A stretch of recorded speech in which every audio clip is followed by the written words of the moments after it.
Assalamualaikum warahmatullahi wabarakatuh. Kami kelompok 8 dari kelas 11 IPA 2, dan pada kali ini kami akan menjelaskan mengenai teks eksplanasi. Sebelum memulai, izinkan kami memperkenalkan diri kami masing-masing. Saya Radina Zahabia Benjamin, nomor absen 36. Saya Rizky Zakira Tama, nomor absen 37. Saya Sarah Anisha, nomor absen 38. Saya Fanya Livia, nomor absen 39. Saya Zulfa Zara Amelia, nomor absen 40. Nah, memasuki materi, mari kita bahas definisi teks eksplanasi.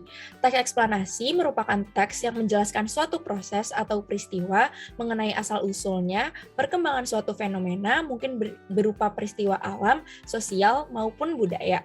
Teks eksplanasi dapat disamakan dengan teks prosedur atau proses terjadinya fenomena.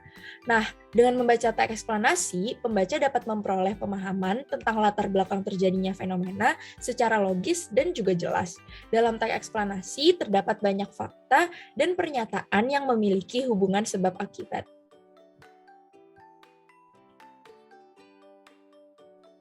Selanjutnya, kaidah kebahasaan teks eksplanasi. Yang pertama, teks eksplanasi menggunakan kata kerja pasif. Kata kerja pasif digunakan ketika subjeknya dikenai suatu pekerjaan atau tindakan. Biasanya, kata kerja pasif ini diberikan kata imbuhan di ataupun ter. Contohnya, yaitu pertama, akibat yang ditimbulkan sangat luar biasa. Kedua, acara yang berlangsung siang ini di Jakarta diresmikan oleh Presiden Joko Widodo. Yang kedua, menggunakan konjungsi kausalitas. Konjungsi kausalitas adalah konjungsi yang menghubungkan dua buah klausa atau lebih yang menggambarkan sebab akibat. Contohnya adalah karena, jika, akibat, agar, oleh sebab itu, dengan demikian, bila, kalau, dan oleh karena itu. Yang ketiga, menggunakan konjungsi kronologis. Konjungsi ini menghubungkan dua buah klausa atau lebih yang menggambarkan adanya urutan waktu kejadian.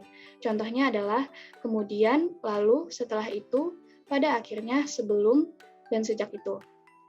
Lalu keempat, menggunakan bahasa ilmiah atau bahasa istilah. Istilah ilmiah digunakan sesuai dengan konteks atau topik yang sedang dibahas.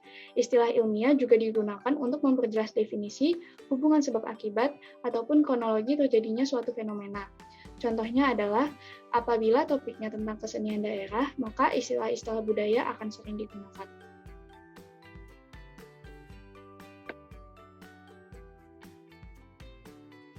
Dan yang terakhir, ada kaidah kebahasaan yang bersifat informatif, kata kerja material dan relasional.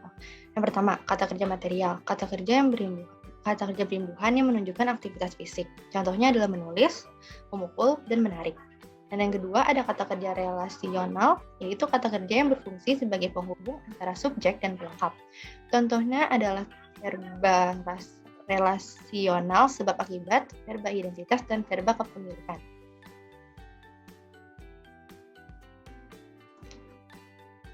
Selanjutnya ada struktur teks eksplanasi. Yang pertama ada pernyataan umum. Pernyataan umum adalah bagian yang menjelaskan tentang latar belakang serta tinjauan umum topik yang bisa berupa klasifikasi, definisi, sejarah, serta asal-usul. Bagian ini juga berupa gambaran yang umum mengenai apa, mengapa, serta bagaimana proses fenomena atau peristiwa alam yang terjadi. Yang kedua ada urutan sebab akibat. Bagian ini isinya adalah perincian proses atau sebab dari terjadinya suatu peristiwa atau fenomena yang juga mencakup tentang akibat serta dampak yang ditimbulkan. Yang ketiga ada interpretasi, yaitu adalah penafsiran penulis tentang topik dengan perspektif yang tertentu dan lebih luas serta menyeluruh, dan juga menjelaskan mengenai korelasi peristiwa atau fenomena yang menyertainya. Struktur pada contoh teks eksplanasi. Yang pertama ada pernyataan umum. Tsunami, su adalah pelabuhan, nami adalah gelombang.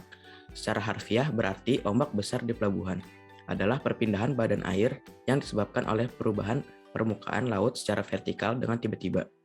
Perubahan permukaan laut tersebut bisa disebabkan oleh gempa bumi yang berpusat di bawah laut, letusan gunung berapi bawah laut, longsor bawah laut, atau hantaman meteor di laut.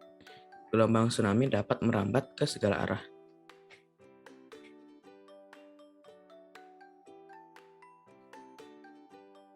Kemudian ada urutan sebab akibat.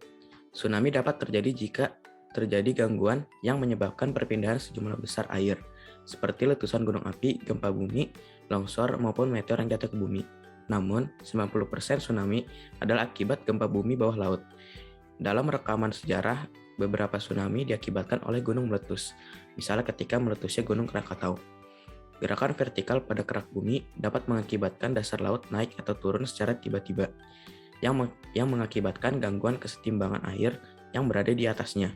Hal ini mengakibatkan terjadinya aliran energi air laut yang ketika sampai di pantai menjadi gelombang besar yang mengakibatkan terjadinya tsunami.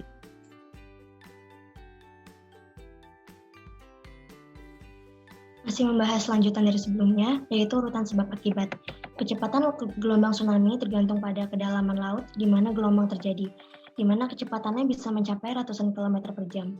Bila tsunami mencapai pantai, kecepatannya akan menjadi kurang lebih 50 km per jam dan energinya sangat merusak daerah pantai yang dilaluinya.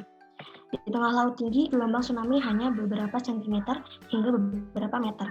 Namun saat mencapai pantai, tinggi gelombangnya bisa mencapai puluhan meter karena terjadi penumpukan massa air. Saat mencapai pantai, tsunami akan menyerap masuk ke daratan jauh dari garis pantai dengan jangkauan mencapai beberapa ratus meter, bahkan bisa beberapa kilometer. Gerakan vertikal ini dapat terjadi pada patahan bumi atau sesar.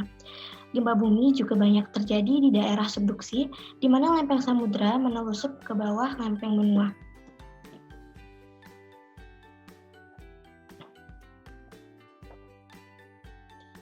Lalu selanjutnya adalah interpretasi. Jadi kesimpulan dari contoh teks eksplanasi tersebut adalah tanah longsor yang terjadi di dasar laut serta runtuhan gunung api juga dapat mengakibatkan gangguan air laut yang dapat menghasilkan tsunami. Gempa yang menyebabkan gerakan tegak lurus lapisan bumi. Akibatnya, dasar laut naik turun secara tiba-tiba sehingga keseimbangan air laut yang berada di atasnya terganggu. Demikian pula halnya dengan benda kosmis atau meteor yang jatuh dari atas. Jika ukuran meteor atau longsor ini cukup besar, dapat terjadi mega tsunami yang tingginya mencapai ratusan meter.